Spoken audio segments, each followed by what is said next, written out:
शहर के किनारे पर स्थित एक पुराना जर्जर हवेली था, जिसे लोग भूतिया हवेली कहते थे। कोई भी उस हवेली के पास जाने की हिम्मत नहीं करता था, क्योंकि कहा जाता था कि वहां भूतों का वास है।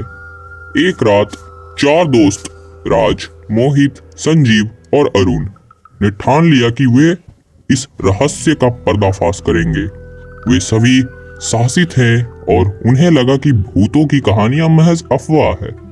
आधी रात के करीब वे चारों हवेली के सामने पहुंचे, यह बात से अनजान कि उनके साथ आज क्या होने वाला था।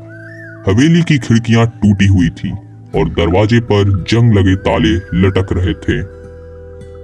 उन्होंने एक टॉर्च जलाया और दरवाजे को धीरे धीरे खोला। दरवाजा चरमराते हुए खुला, मानो सालों से किसी ने उसे छुआ तक ना हो। अंदर कदम रखते ही उन्हें ठंडा हवा का झोंका महसूस हुआ। टॉर्च की रोशनी में दीवारों पर जाले और फर्श पर धूल की मोटी परत दिखाई दी। हवेली के अंदर का सन्नाटा डरावना था। वे धीरे धीरे आगे बढ़ने लगे। अचानक उन्हें किसी के रोने की आवाज सुनाई दी। आवाज एक कमरे से आ रही थी। राज ने बहुत ही हिम्मत जुटाकर कमरे का दरवाजा खोला।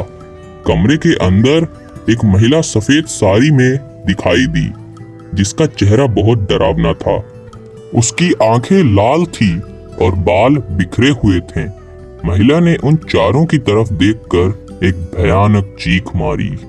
यह देखकर चारों दोस्त डर के मारे कांपने लगे और भागने लगे।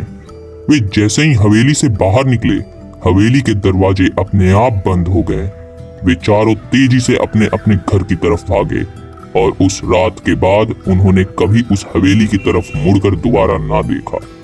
उस दिन के बाद शहर में भूतिया हवेली की कहानी और भी डरावनी हो गई और किसी ने दोबारा वहां जाने की हिम्मत ना की।